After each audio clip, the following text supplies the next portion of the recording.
ದೇವರ ಪರಿಶುದ್ಧ ನಾಮಕ್ಕೆ ಸ್ತೋತ್ರವಾಗಲಿ. ಈ ದಿನದ ದೇವರ ವಾಕ್ಯ ಕೀರ್ತನೆಗಳು 54ನೇ ಅಧ್ಯಾಯ 2ನೇ ವಾಕ್ಯ. ದೇವರೇ ನನ್ನ ಪ್ರಾರ್ಥನೆಯನ್ನು ಲಾಲಿಸು, ನನ್ನ ಮಾತುಗಳಿಗೆ ಕಿವಿಗೊಡು. ಹೌದು ಪ್ರೀತಿಯ ದೇವರ ಮಕ್ಕಳೇ, ಇವತ್ತಿನ ದೇವರ ವಾಕ್ಯದಲ್ಲಿ ನಾವು ಗಮನಿಸುತ್ತಿದ್ದೇವೆ. ಇಲ್ಲಿ ದೇವರ ವಾಕ್ಯವು ಸ್ಪಷ್ಟವಾಗಿ ಬರೆಯಲ್ಪಟ್ಟಿದೆ. ದೇವರೇ ನನ್ನ ಪ್ರಾರ್ಥನೆಯನ್ನು ಲಾಲಿಸು, ನನ್ನ ಮಾತುಗಳಿಗೆ ಕಿವಿಗೊಡು. ಪ್ರಿಯರಾದವರೇ, ಇಲ್ಲಿ ನಾವು ನೋಡೋದಾದ್ರೆ ದೇವರ ವಾಕ್ಯ ಈ ರೀತಿಯಲ್ಲಿ ಬರೆಯಲ್ಪಟ್ಟಿದೆ.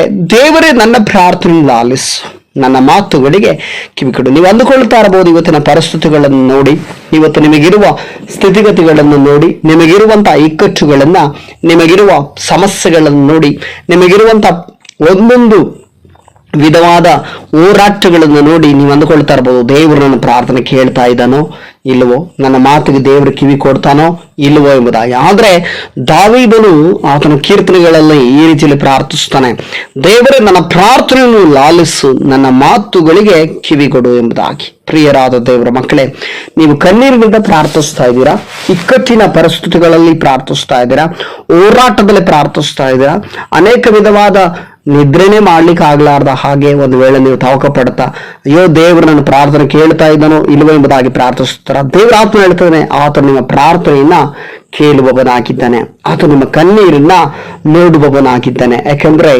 ದೇವರು ನಮ್ಮ ಪ್ರಾರ್ಥನೆಯನ್ನು ಲಾಲಿಸಿ ನಮ್ಮ ಮಾತುಗಳಿಗೆ ಕಿವಿಗೊಡುವವನಾಗಿದ್ದಾನೆ. ಆತ ನಮ್ಮ ಮಾತುಗಳನ್ನ ಗಮನಿಸುವವನಾಗಿದ್ದಾನೆ. ಆತ ನಮ್ಮ ಪ್ರಾರ್ಥನೆಗೆ ಕಿವಿಗೊಡುವವನಾಗಿದ್ದಾನೆ. ನಮ್ಮ ಪ್ರಾರ್ಥನೆಗೆ ಸದುತ್ತರವನ್ನು ದಯಪಾಲಿಸುವಂತ ಏಕೈಕ ದೇವರಾಗಿದ್ದಾನೆ. ನಾವು ಏನೇ ಪ್ರಾರ್ಥನೆ ಮಾಡಿದ್ರು ಕೂಡ ಆ ಪ್ರಾರ್ಥನೆಗಳನ್ನ ಉತ್ತರವಾಗಿ ಕೊಡುವಂತ ದೇವರಾಗಿದ್ದಾನೆ. ಆ ಪ್ರಾರ್ಥನೆಗಳನ್ನ ಕೇಳಿ ನೆರವೇರಿಸುವಂತ ದೇವರಾಗಿದ್ದಾನೆ. ಅದಕ್ಕೆ ಆತನ ಹೆಸರು ಸರ್ವಶಕ್ತನಾದ ದೇವರು ಎಂಬುದಾಗಿ.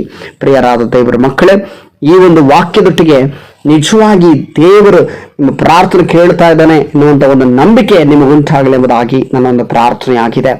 ಇಷ್ಟು ದಿವಸ ಒಂದು ವೇಳೆ ನನ್ನ ಪ್ರಾರ್ಥನೆ ದೇವರು ಕೇಳ್ತಾ ಇದ್ದಾನೋ ಇಲ್ವೋ ಅಂತ ಹೇಳಿ ಅನುಮಾನದಲ್ಲಿ ನೀವು ಇದ್ದಿರಬಹುದು.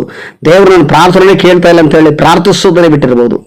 ಇವತ್ತು ದೇವರ ಆತ್ಮ ಹೇಳ್ತಿದ್ದಾನೆ, ಪ್ರಾರ್ಥನೆ ಮಾಡ್ಲಿಕ್ಕೆ ಪ್ರಾರಂಭಿಸೋದು. ನಿನ್ನ ಪ್ರಾರ್ಥನೆಯನ್ನ ದೇವರು ಕೇಳ್ತಾ ಇದ್ದಾನೆ, ನಿನ್ನ ಮಾತುಗಳಿಗೆ ದೇವರು ಕಿವಿಗೊಡ್ತಾ ಇದ್ದಾನೆ, ನಿನ್ನ ಕಣ್ಣೀರನ್ನ ದೇವರು ನೋಡ್ತಾ ಇದ್ದಾನೆ, ನಿನ್ನ ಗೋಳಾಟಗಳನ್ನು ದೇವರು ಕೇಳಿದ್ದಾನೆ. ಆದ್ರಿಂದ ಪ್ರಿಯ ದೇವರ ಮಕ್ಕಳೇ, ಪ್ರಾರ್ಥಿಸುವುದನ್ನ ನಿಲ್ಲಿಸಬೇಡ. ಈ ಲೋಕದಲ್ಲಿ ಯಾವುದನ್ನು ಬೇಕಾದ್ರೂ ನಿಲ್ಲಿಸ್ಬಿಡು, ಆದ್ರೆ ಪ್ರಾರ್ಥನೆ ಮಾಡುವುದನ್ನ ನಿಲ್ಲಿಸಬೇಡ. ಈ ಲೋಕದಲ್ಲಿ ಬೇರೆ ಯಾವುದನ್ನು ಬೇಕಾದ್ರೂ ಬಿಟ್ಟುಬಿಡು, ಪ್ರಾರ್ಥನೆ ಮಾಡುವುದನ್ನ ಬಿಟ್ಟು ಬಿಡಬೇಡ. ಪ್ರಾರ್ಥನೆ ನಿಮ್ಮ ಉಸಿರಾಗಲಿ, ಪ್ರಾರ್ಥನೆ ನಿಮ್ಮ ಜೀವವಾಗಲಿ. ದೇವರು ನಿಮ್ಮ ಪ್ರಾರ್ಥನೆಯನ್ನ ಕೇಳುವವನು, ನಿಮ್ಮ ಪ್ರಾರ್ಥನೆಗೆ ಸೌಂದರ್ಯವನ್ನ ದಯಪಾಲಿಸುವವನು ಆಗಿದ್ದಾನೆ. ಈ ವಾಕ್ಯದೊಟ್ಟಿಗೆ ದೇವರು ನಿಮ್ಮನ್ನ ಆಶೀರ್ವಾದ ಮಾಡಲಿ. ಯೇಸುವಿನ ನಾಮದಲ್ಲಿ ಪ್ರಾರ್ಥಿಸೋಣ. ಸರ್ವಶಕ್ತನಾದ ದೇವರೇ, ಅಪ್ಪ, ಈ ಒಂದು ವಾಕ್ಯಕ್ಕಾಗಿ ಸ್ತೋತ್ರ ದೇವರೇ. ಹೌದು ಸ್ವಾಮಿ, ವಾಕ್ಯ ಹೇಳಿದ ಪ್ರಕಾರ ದೇವರೇ ನನ್ನ ಪ್ರಾರ್ಥನೆಯನ್ನು ಲಾಲಿಸು, ನನ್ನ ಮಾತುಗಳಿಗೆ ಕಿವಿಗೊಡು ಎಂಬ ವಾಕ್ಯದೊಟ್ಟಿಗೆ ನನ್ನೊಟ್ಟಿಗೂ ವಾಕ್ಯವನ್ನು ಕೇಳುವಂತ ದೇವರ ಮಕ್ಕಳೊಟ್ಟಿಗೆ ಮಾತನಾಡದ ದೈವಿಕ ಕೃಪೆಗಾಗಿ ನಿನಗೆ ಸ್ತೋತ್ರ ಮಹಿಮೆ ಸಲ್ಲಿಸ್ತಾ ಯೇಸು ಕ್ರಿಸ್ತನ ನಾಮದಲ್ಲಿ ಪ್ರಾರ್ಥಿಸುವ ತಂದೆಯ ದೇವರೇ, ಆಮೆನ್, ಆಮೆನ್, ಆಮೆನ್. ದೇವರು ನಿಮ್ಮನ್ನು ಆಶೀರ್ವದಿಸಲಿ.